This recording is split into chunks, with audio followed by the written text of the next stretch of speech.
صلی علی رسول الکریم اما بعد۔ رمضان کی ایک اور عبادت بڑی اہم ہے اور بہت آسان ہے، وہ عبادت ہے اللہ سے دعا کرنا۔ رمضان کے اندر اللہ بندے کو خاص اوقات مہیا فرماتے ہیں اور خاص اوقات میں اللہ رب العزت دعا کو جلد قبول فرماتے ہیں۔ دعا کے بارے میں بہت سی روایات ہیں، لیکن میں ایک یہاں پر آج نقل کروں گا، اور وہ یہ ہے کہ لا یرد القدر الا الدعاء، یعنی اللہ تعالیٰ نے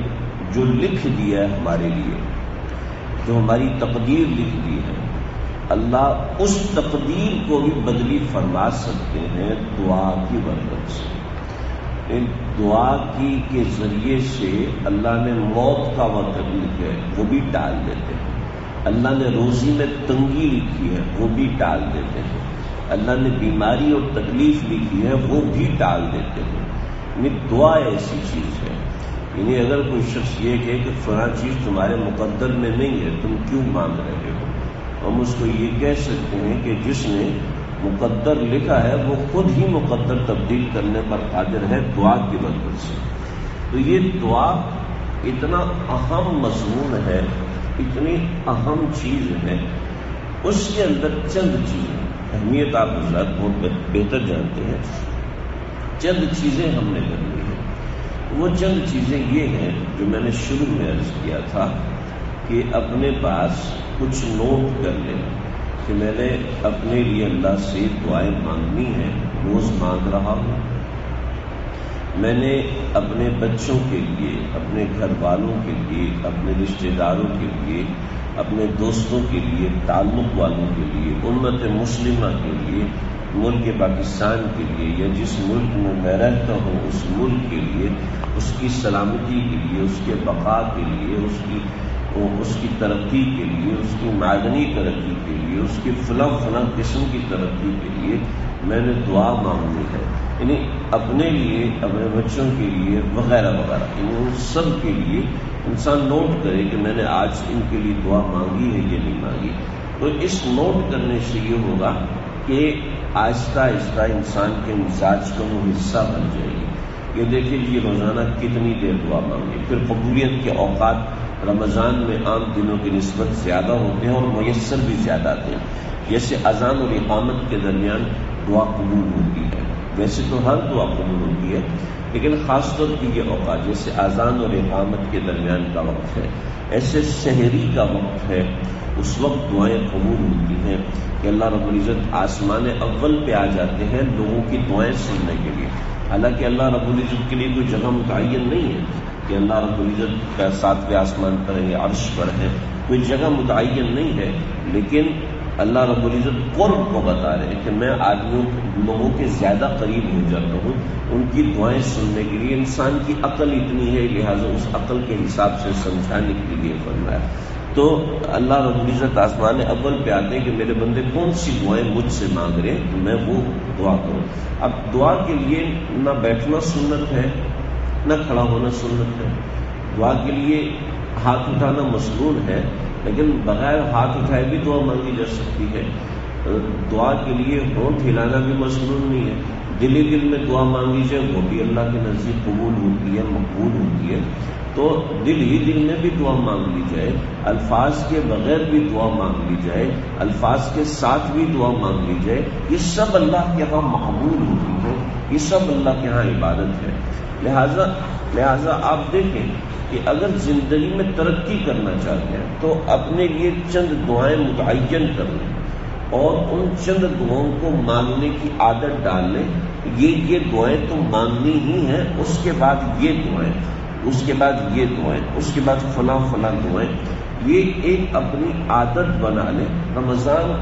کے اندر میں یہ دیکھ لوں کہ اگر رمضان کے اندر مجھے یہ والی دعائیں مانگنے کی عادت بن گئی تو یہ بھی ایک مقصد ہے جو پورا ہو جائے گا رمضان کا۔ تو اس طریقے سے عادت ڈالیں۔ اب دعا کے اندر ایک نمبر تو اہتمام ضروری ہے۔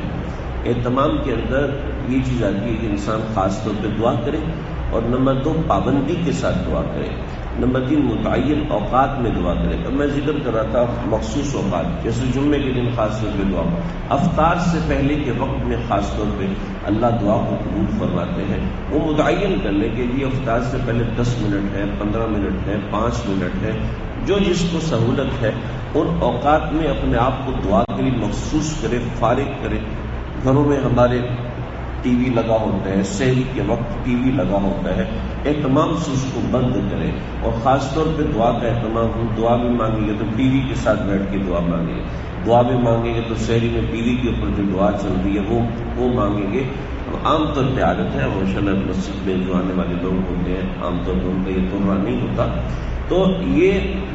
ایک عادت ہے کہ ہم نے صرف آمین کہنا ہے، نہیں یہ دعا نہیں ہے جی، اپنے اللہ سے خود کچھ مانگے۔ یہ تو ہندوؤں کا مذہب ہے کہ وہ جناب اپنے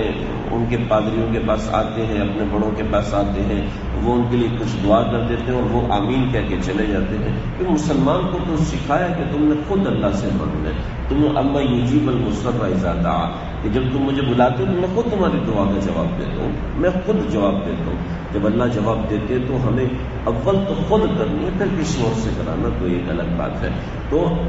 اوقات ہیں، رات سونے سے پہلے دعا کرنے کا معمول بنائے، صبح اٹھ کے دعا کرنے کا معمول، تہجد کی ہمت نہیں ہو رہی، بستر پر لیٹے لیٹے دعا مانگ رہے، ہمت ہو رہی ہے تو تہجد سے پہلے، تہجد کے بعد میں دعا مانگے، یعنی اللہ سے کوئی خاص تعلق بنائے، اللہ سے ایک جوڑ۔ جیسے ہم دیکھتے ہیں نا عام طور پہ لوگوں کا موبائل سے تعلق ہوتا ہے کہ سوتے وقت موبائل دیکھیں گے، اٹھتے وقت موبائل دیکھیں گے، کسی کا میسج تو نہیں آیا، کسی نے یہ تو نہیں پوچھا ہوا، کسی نے وہ تو نہیں، ایک پہلے موبائل دیکھ رہے تو پھر اللہ تعالیٰ سے ایک تعلق بنانے کی فکر کرے۔ رمضان اس کا بڑا اچھا موقع ہے، اور اللہ رب العزت سے دعا مانگنے میں ایک چیز میں ذکر کرنا چاہوں گا کہ ہم اپنا یقین بنا لیں کہ اللہ یہ دعا ضرور قبول فرمائیں گے۔ اس یقین کے ساتھ دعا مانگیں گے تو ضرور معاملہ حل ہوگا،